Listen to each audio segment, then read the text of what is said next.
Today, I want to show you guys how to change the spark plugs on this 2023 Mazda CX-9. This will be identical on any 2016 to 2023 model, as well as any Mazda vehicle that has the 2.5 liter Skyactiv-G turbocharged engine. So first thing we're going to do is pop that hood. There's a little latch right here that you just pull to the right to lift the hood. So now I'm going to disconnect the battery here, guys. This is technically optional, but anytime that I'm digging into the engine in a scenario where I don't want the engine to start, this is something that I do, especially on these modern cars where you can literally start them through a phone app. So I'm just going to take off the negative battery terminal here. Always remove the negative terminal first when you're disconnecting the battery, and always put it on last. So this is just a 10 millimeter bolt here. And once that's loose there, just lift it off of there and then tuck it down. So now we're just gonna lift off this engine cover here, guys. You literally just kind of pull up on it, and there's little grommets I'll show you here. So there's these little grommets here and here that go into these little holes in here, and it literally just stamps on and off there. Here's where the little grommets are. Those little spots right there. Now, what I like about 4-cylinder engines here, guys, is they're almost always super easy to swap out the spark plugs because they're all just right on top of the engine, where on a V car, V6 or V8, there's usually several spark plugs that are difficult to get to. On these turbo model engines, all you have to do is there's this little bracket here with all these, vacuum hoses on it. We just need to move this a little bit to access these two bolt holes under these coils here. So we're going to take off 4 8-millimeter bolts. 1, 2, 3, and then there's one more over here if you can see it in there. 4, and those are all 8-millimeter bolts, and then this is a 10-millimeter in the back. Now this motor, guys, there's a turbo model, which is this one, of course, and then there's a naturally aspirated one as well. I believe this bracket is only on the turbo model engines, but that's obviously what we have here today.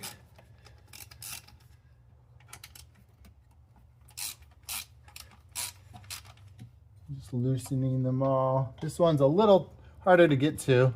If I can just remove this hose really quick. There's no clamp on it here. See how tight that's on there. Make it a little easier to get to that bolt hole there. So they're pretty good. Every now and then with these, they're sort of stuck on there. So you just gotta twist them first to kind of break them loose, and then you can pull them off. Now I don't want to damage it, of course. I'm just gonna gently try to grip it with these pliers, see if I can twist it a little bit here.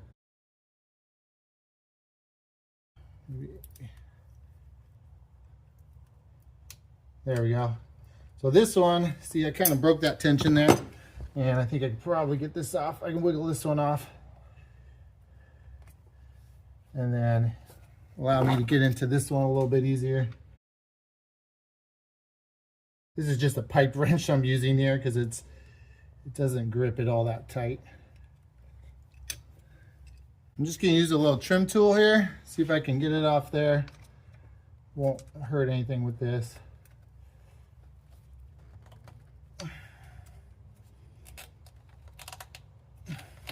There we go.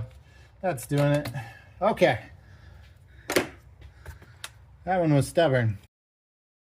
So we can get in there and easily access that bolt now.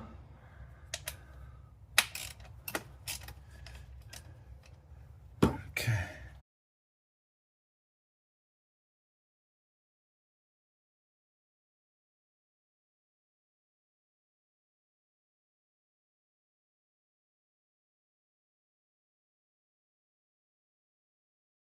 And these are all the same size bolt here, so you don't have to worry about which holes those go in. All right, then we got our 10-millimeter back here. There we go. The torque broke on it. So this bolt here goes through the bracket, and it goes through one of the heat shields on the manifold back there, just to shield everything from getting hot. So there you go. There's a big washer attached to that one there.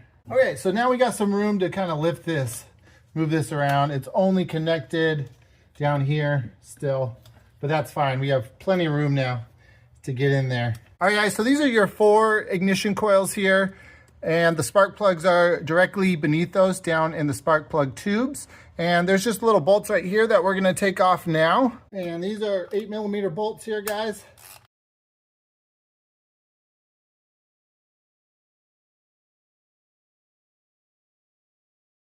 Again, a short little stubby ratchet or a wrench even would work better on these ones under here.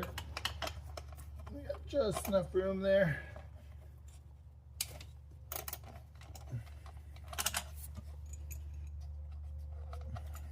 Once I break them loose, it's easier to do it by hand, I feel, on these ones.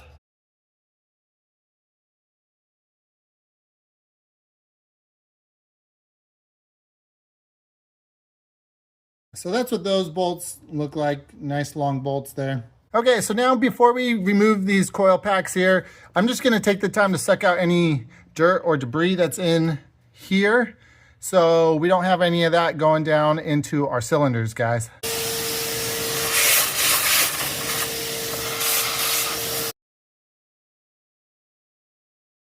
So now we're gonna disconnect these wiring harnesses to each of the coils. You just have to press down right here and then pull out on them. At the same time.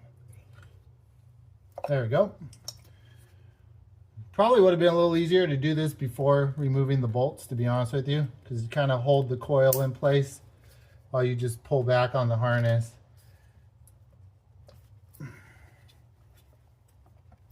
There we go. Some people may not do this because they might think there's enough slack in the wiring harness to pull these out without disconnecting them. But I don't like to put strain on the wiring harness. And especially going back in, I want to make sure I'm going like straight back in and not at a weird angle. There we go. Okay, so they're all off. All right, so now you're just gonna firmly grab kind of down here at the base and just pull up. That one came out real easy. So this is the ignition coil at the top here, guys. This at the bottom is the ignition coil boot. This is actually a serviceable part here. Now, from Mazda, I wasn't able to find just the boots sold separately. I think they only sell this as one unit, but in the aftermarket, I was able to. And every time I've ever changed spark plugs on any vehicle, I always change these boots at the same time. They're relatively cheap, so I'll give you the part number for that. I found them at 1A Auto.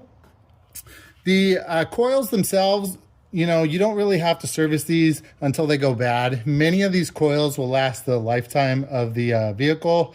These are pretty pricey, but you really don't change them unless they end up going bad on you. So I will show you later how to, you know, install the new boots on these. Just lift that up a little bit. Yeah, these are coming out super easy. They're not stuck in there at all.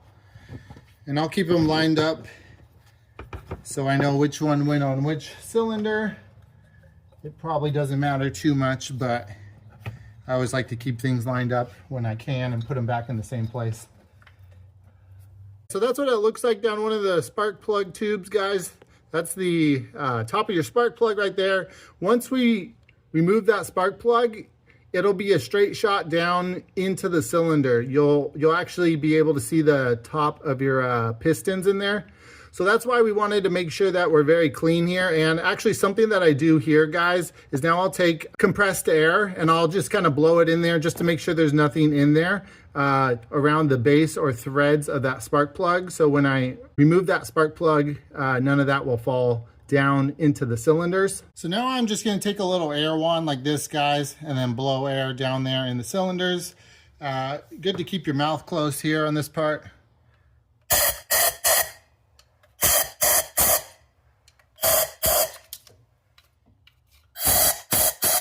All right, wasn't too bad there. So now I'm gonna use a spark plug socket, which is a long socket like this, and then oftentimes there's sort of a rubber cushion at the bottom here.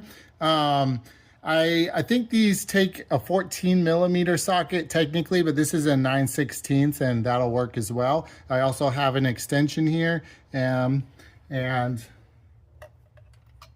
As you can see, it sticks out about that far. So you're just gonna break the torque on that. There you go. Now, what you wanna do is, if it feels a little sticky, you'll loosen it and then you'll tighten it just a little bit. And then you'll keep loosening it. So it's kind of like 2 steps loosening, 1 step tightening. And the reason for that is these are aluminum cylinder heads, as most cars have these days. And if you want to save your threads and be extra careful, especially if it's not coming out super smooth and it feels a little sticky. Now it's feeling pretty smooth, but at first it feels a little sticky. That's a good habit. That was something that a real tech taught me a long time ago. Loosen and then tighten a little bit, loosen and then tighten, and you'll eventually get it all the way out. It's pretty much just about there now.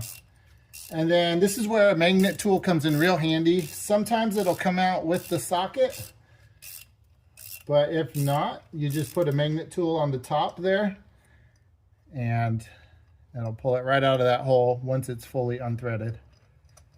Let's see here. Yeah, so let me get my magnet tool.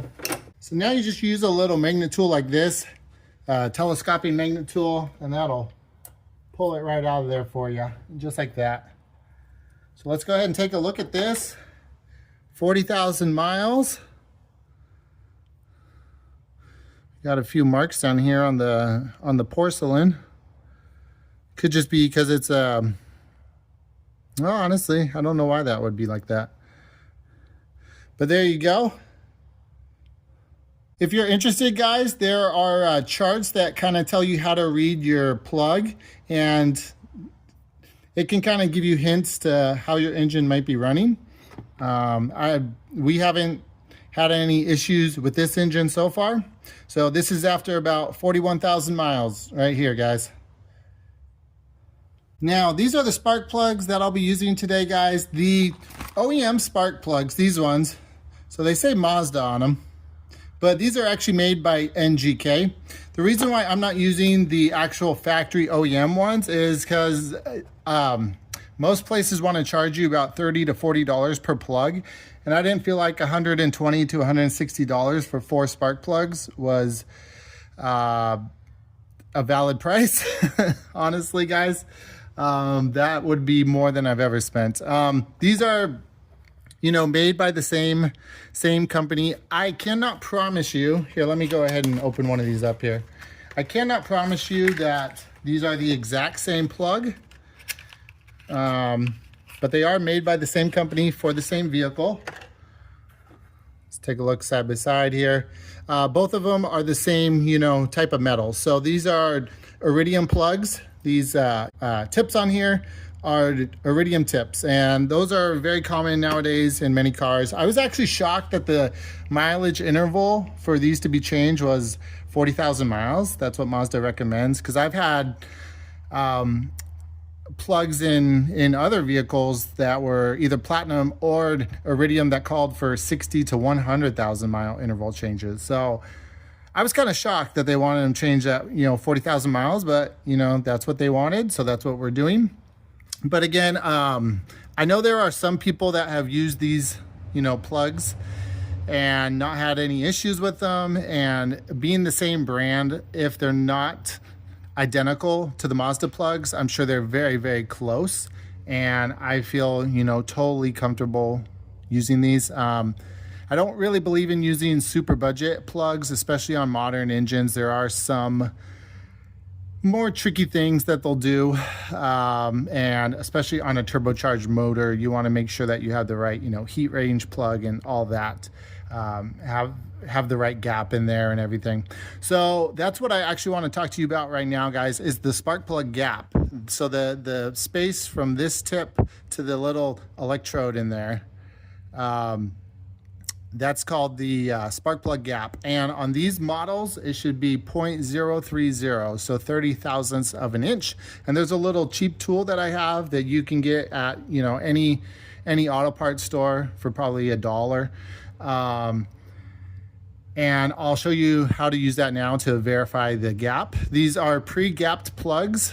So they should already come gapped at about 30 thousandths from the factory, but we're gonna double check them first. And then if there is any issue, rather than try to gap these ourselves, what I would do is I'd probably just send these back and ask for new ones instead. But if you guys were to try to gap the plugs yourselves, what you'd wanna do is you'd wanna get like a little, you know, there's actually spark plug, you know, gapping tools out there. But what I've done in the past is I've just taken a little tiny pliers and you kind of bend this little strap right along here, not this top part, just this part here, bend it either in to close that gap or out to, you know, widen that gap. And you, obviously it's a little bit, you know, hard to do, tricky to do. A lot of people don't recommend trying to gap it yourself, especially on pre-gapped plugs. So that's your call, guys. The safe bet, I guess, would be to send them back. But obviously that, you know, takes time, and we are trying to finish this job up now today. So anyway, let me show you how to measure that gap. So this is what a spark plug gapping tool looks like. As you can see, there's little numbers on there, little tiny, you know, increments and thousandths of an inch. So all you do is you start at the skiddy end and you gently put it in between there. And you're just gonna go till you meet resistance and can't go any further. And there you go. So we're at a little bit less than 30 thousandths, or more like 28, 29 thousandths. So it's not quite where it should be, but I'm gonna say that's close enough. And just for fun, I'm gonna measure the gap on the plug that I just took out here. Sometimes after a plug has a lot of miles on it, there'll be a little bit of buildup on there. And so as you can see, it's pretty darn close to what the factory one was at. I'd say that's about 28 thousandths right on the dot right there. So I feel perfectly comfortable putting these plugs in. So that's what we're gonna do now. Now some people, especially on, you know, vehicles with aluminum threads, like to use a little dab of anti-seize on the threads here. That's not a bad idea, guys. I'm not gonna do that, especially with these plugs being changed every 40,000 miles. I don't foresee any issues ever having to remove them after that short of a time interval. So I'm just gonna leave the threads bare, and let me show you the trick I use to try to get these in. So what I like to do is I take a little piece of rubber, you know, fuel line like this. I think, is this 3/8? Yeah, this is a 3/8 one. That almost always works. And you just slide it over the end here, over the porcelain. Yeah, it's a little loose on this one. So now I'm gonna give that cylinder one more blast of air, just to make sure that there's nothing in there. So usually that 3/8 hose there works pretty good, guys. But what I'm gonna use here is just a little clear, you know, piece of tubing like this. Just slide that over the end here. That's, you know, all you need. And that'll be long enough. That's long enough on these cylinders or tubes to reach the bottom. And so what I'm gonna do is I'm just gonna thread that on by hand. And the whole purpose of this is to make sure I don't cross thread the spark plugs. Because with this tubing, if you cross thread it, it should just kind of slip off. So if there's any real resistance, then kind of, you know, back it out, start over again. I've never had an issue doing it this way. So you just thread it on as much as you can. You can see that it's going further down the hole as I'm threading it on. All right, so now I'm gonna pull that off. I'm just gonna use this socket really quick to get it snugged all the way down. I'm just gonna go real slow, no hurry here. Yeah, it feels real smooth. So I know that we're not cross-threaded. Once you snug it up, don't keep tightening, then we're gonna switch to a torque wrench and we'll finish up from there.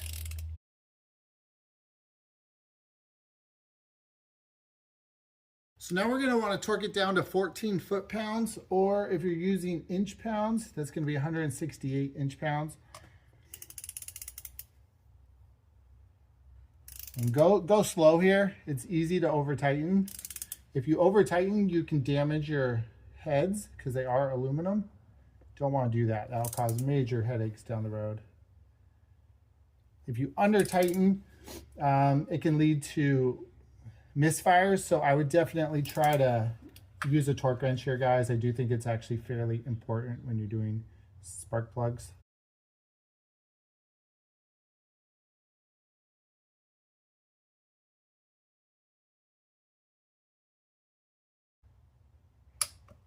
There we go.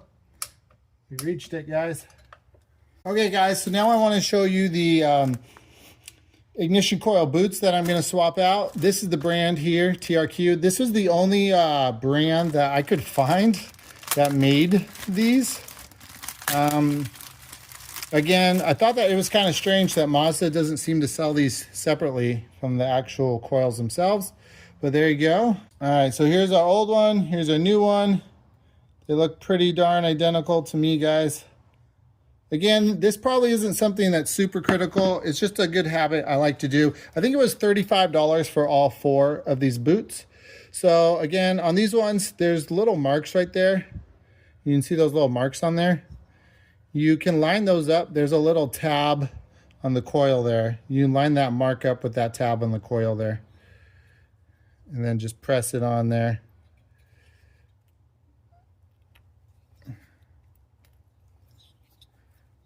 Make sure you're all the way in there. There we go. See that? See the little tab lined up there? And it's in there solid all the way around. So the last thing that we want to do, guys, is we just want to put a little bit of dielectric grease right on the end of the boot here. So that's going to be something like this, which you can buy at Harbor Freight, or this here. Only use that type of grease, guys. And you don't need to go crazy. Just get a little dab on there like that. It's actually probably a little more than I need. There you go. That's plenty, I think. Right like that. And we're going to put that, again, this plug part, of course, faces out. We're just going to slide it past this bracket here and straight down in the hole right on top of that spark plug. All right, I'm going to actually pull that up a little bit, guys, because that does not feel... There we go. Much better. Okay, yeah. It wasn't in there at the right angle or something. Again, that's why we have to kind of move this bracket. Perfect. But yeah, it should come down, basically seal over the top of that hole. There should be no gap there. And then the bolt's just going to make sure that it stays on there. So there you go, guys. See that? It's all the way down there, all the way down. That's all that you want. Usually you'll kind of feel almost like a little snap or pop, you know, or click as it goes on. So now we just got to do that same thing to the other 3 cylinders, guys. I always just do 1 cylinder at a time. Reason being, I don't want to accidentally drop stuff down one of the tubes. Again, you don't want to get any foreign debris down your engine. That could cause problems, obviously. So 1 cylinder at a time. Same thing on the next 3. Once I'm done there, then I'll pick up right where I left off here and we'll finish up the install. Okay, so now we're just going to put the bolts back into the coils. And there's not really a torque spec on these. You just want to snug them down.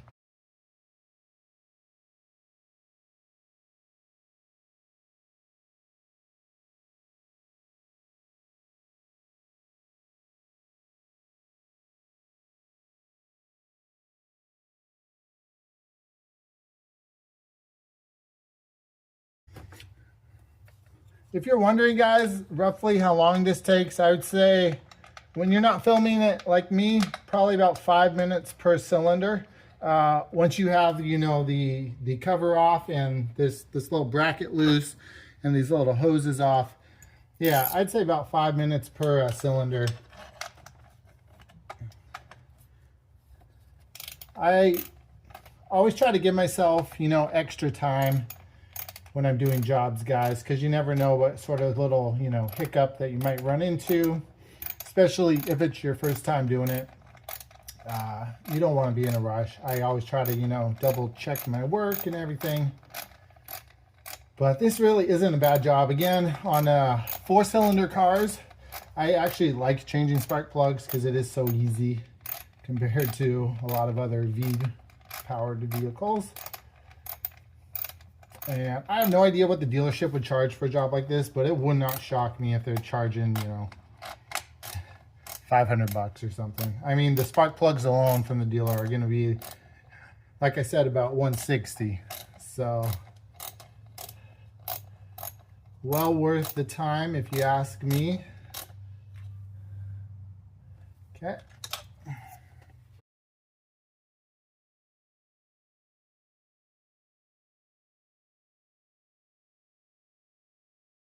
All right. So now we're just going to take the time to plug all of our coils back in. Again, make sure that you plug them into the correct coil. It's pretty easy because the harnesses pretty much lead you right to it. Some of them are only long enough to reach certain coils.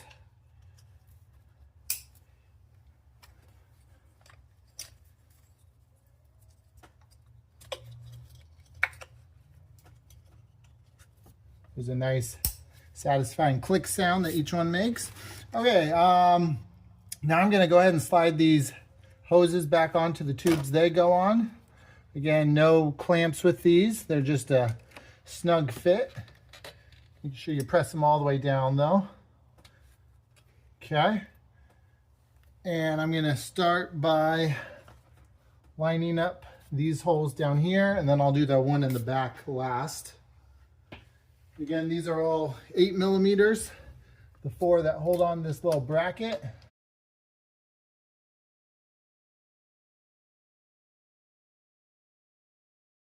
Kind of get them all started here before I fully snug them down so the holes all line up.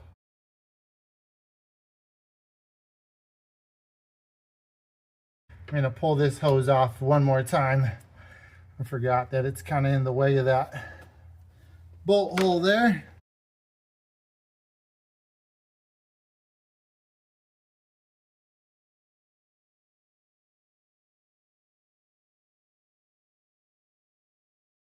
And before I fully snug all these down, I'm going to get the big bolt with the washer put on the back here again.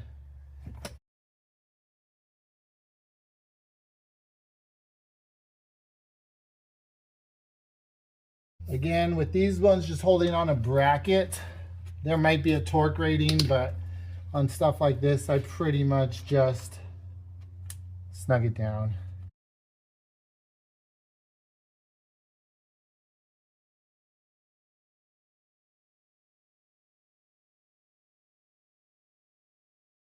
All right, now don't forget to put this hose back on.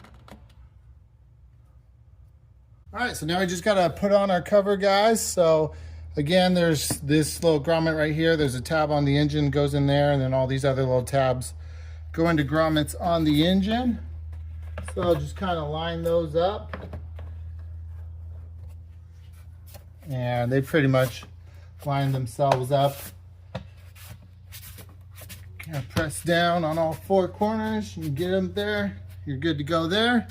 And of course, last thing now, we just got to reconnect our battery. That's normal to see a little spark there, guys, when you're reconnecting the battery. So put that terminal on.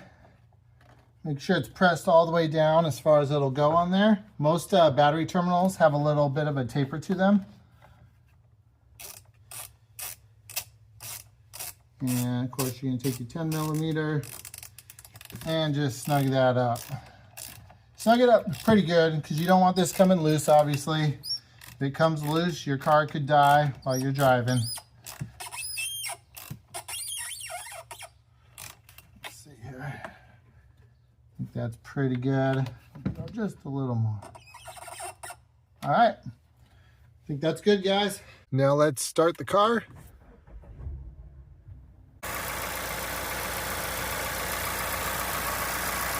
Everything seems to sound all right.